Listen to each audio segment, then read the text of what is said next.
트럼프는 그린란드를 협상 테이블의 중심에 올려놓고 덴마크, 유럽연합 그리고 나토 동맹국들이 미국의 속도에 맞춰 반응하도록 만들었기 때문에 유럽을 굴복시켰습니다. 2026년 6월 8일 월요일 위기가 다시 힘을 얻기 시작했습니다. 마르코 루비오가 미국 의회에서 덴마크와 그린란드와의 대화가 순조롭게 진행되고 있다고 밝힌 이후입니다. 워싱턴은 방어 전략상 그 섬 사용을 매달 논의하고 있다고 밝혔습니다. 유럽은 트럼프 발언을 도발로 받아들였습니다.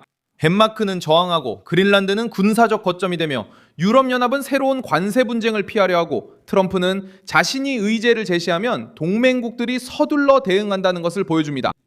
트럼프의 진짜 의도는 무엇일까요? 왜 유럽이 긴장할까요? 그린란드는 어떻게 브뤼셀 압박의 새 지점이 되었을까요? 지금 모두 알려드리겠습니다. 이런 직설적이고 군더더기 없는 컨텐츠를 좋아하신다면 구독을 고려해보세요. 여기서는 매일 이런 영상이 올라옵니다. 마르코 루비오가 이 사건에 대해 미국 하원 청문회에서 이야기했습니다. 그는 덴마크 왕국에 속한 자치령인 그린란드의 상황에 대해 질문을 받았습니다. 질문은 간단했습니다. 미국이 나토 내에서 어떤 영토를 소유해야만 그 영토를 방어할 수 있습니까? 루비오는 그 섬이 덴마크의 일부임을 인정했지만 유럽에 경고 신호를 보낸 한마디를 덧붙였습니다. 지금으로서는 그 발언이 단순한 세부 사항만은 아니었습니다. 그것은 트럼프 정부가 이 문제를 포기하지 않았음을 보여주었습니다.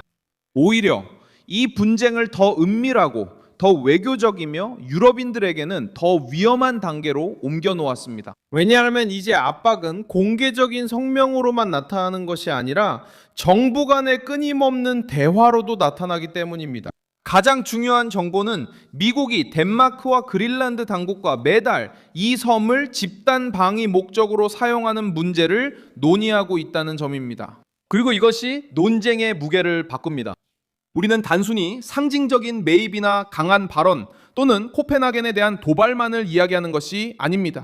워싱턴은 그린란드를 방어기지이자 감시 거점으로 보고 있습니다. 트럼프는 바로 이 지점에서 유럽을 압박합니다.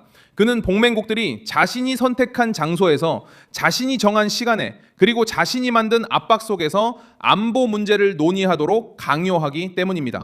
그린란드는 유럽을 두렵게 합니다. 왜냐하면 그곳은 평범한 섬이 아니기 때문입니다. 그린란드는 북아메리카, 북대서양, 북극 사이에 전략적 위치에 있습니다. 미국에게 이 위치는 직접적인 군사적 가치가 있습니다. 푸투피키 기지, 옛 툴레 기지는 이미 그린란드 영토 내 미국 군사기지로 운영되고 있으며 미사일 경보, 미사일 방어, 우주 감시 임무에 참여하고 있습니다. 즉 트럼프가 이 지역의 중요성을 근거 없이 주장한 것은 아닙니다. 그는 단지 미국의 장군들, 외교관들, 전략가들이 수십 년 동안 인식해온 사실을 정치적 논쟁의 장으로 끌어온 것뿐입니다. 즉 그 지역을 더 잘 통제하는 자가 북대서양 방어에서 우위를 점한다는 것입니다. 덴마크의 반응은 이 문제가 더 이상 농담이 아님을 보여줍니다. 2026년 6월 2일 마트 프레드릭센 총리는 2달이 넘는 내부 협상 끝에 새 정부의 의제를 발표했습니다. 우선순위 중에는 트럼프의 그린란드 압박에 대한 저항과 덴마크 왕국의 주권 수호가 포함되었습니다. 이것은 압박의 강도를 보여줍니다. 작지만 나토 내에서 중요한 유럽 국가가 그린란드를 새로운 정치 국면의 중심에 두어야 했습니다. 코펜하겐은 어떤 양보도 워싱턴 앞에서 물러서는 것으로 보일 것임을 알고 있습니다. 유럽연합도 그 메시지를 이해했습니다.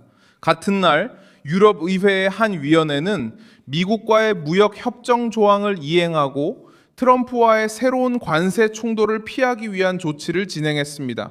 이 조치는 미국산 공산품에 대한 관세 인하와 미국 농산물 및 수산물의 시장 접근성 개선을 포함하고 있습니다. 유럽연합은 워싱턴이 새로운 관세로 압박을 높이는 것을 막으려 하고 있습니다. 실제로 브뤼셀은 트럼프가 그린란드에 대한 지정학적 압박을 유지하는 가운데 무역 갈등의 온도를 낮추려 하고 있습니다.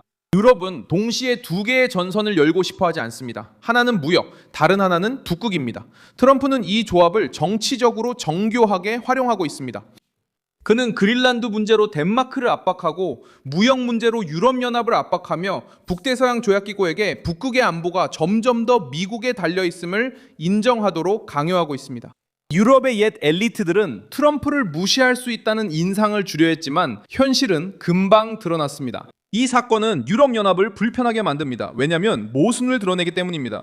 브뤼셀은 전략적 주권, 유럽의 자율성, 군사적 독립성에 대해 말하는 것을 좋아하지만 여전히 민감한 분야에서는 미국의 보호에 의존하고 있습니다. 그린란드는 이것을 직접적으로 보여줍니다. 그 섬은 덴마크 왕국에 속해 있지만 그곳에서 가장 중요한 군사시설은 미국의 것입니다. 미사일 방어, 우주 경보, 북극 감시는 모두 유럽이 대체할 수 없는 미국의 존재에 의해 이루어지고 있습니다.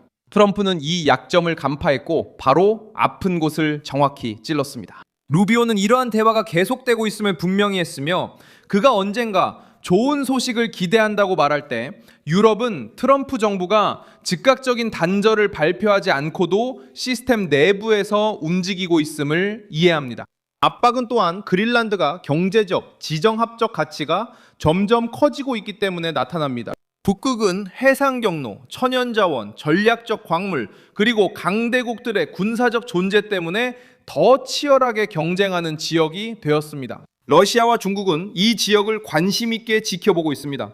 미국은 유럽연합이 너무 늦게 깨닫기를 기다리고 싶지 않습니다. 트럼프는 그린란드를 국가 안보의 중요한 요소로 다루고 있습니다.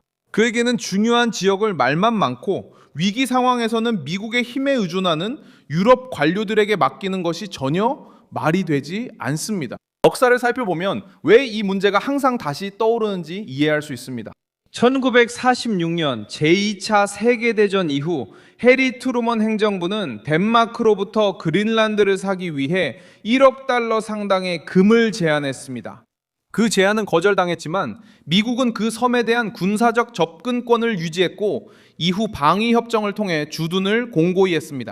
이것은 트럼프가 아무 근거 없이 터무니없는 생각을 꺼낸 것이 아님을 보여줍니다. 그는 미국 안보에 대한 오래된 관점을 다시 꺼낸 것입니다. 그린란드는 미국의 전략적 계산에서 제외되기에는 너무 중요한 곳입니다. 다른 나라들도 이미 민감한 지역에서 이런 식으로 행동한 적이 있습니다. 러시아는 북극을 군사적 우선 지역으로 여기고 북쪽의 기지와 레이더, 항로를 강화하고 있습니다. 중국은 그 지역에 영토가 없음에도 불구하고 자신을 북극에 가까운 강국으로 보이려고 합니다. 왜냐하면 그 항로와 자원이 미래에 큰 영향을 미칠 수 있다는 것을 알기 때문입니다. 영국은 항상 통로, 무역, 방어를 통제하기 위해 결정적인 해상 요충지를 보호해왔습니다. 도널드 트럼프는 이 판을 현실적으로 바라보고 있습니다. 그에게 있어 강한 국가는 적들이 그 공간을 차지하기 전에 전략적 위치를 먼저 보호합니다. 차이점은 도널드 트럼프가 이런 말을 공개적으로 하지만 유럽은 긴 회의와 모호한 성명, 외교적 언어를 선호한다는 점입니다. 도널드 트럼프는 직접 압박하는 방식을 선호합니다. 관세, 나토 방위, 최근 그린란드 문제 모두 그렇습니다. 유럽은 도널드 트럼프의 스타일에 불평할 수 있지만 미국의 강력한 정책에 대응해야만 합니다. 저는 밀손 알비스, 국제관계 전문가입니다. 저의 목적은 매일 진실로 여러분께 정확한 정보를 전달하는 것입니다. 뉴스 링크는 영상 설명란에 있습니다. 이 영상에 좋아요를 눌러주시고 채널을 구독해주세요. 그리고 마지막에는 댓글도 확인하셔서 밀손 알비스 커뮤니티와 더욱 활발하게 소통해보세요.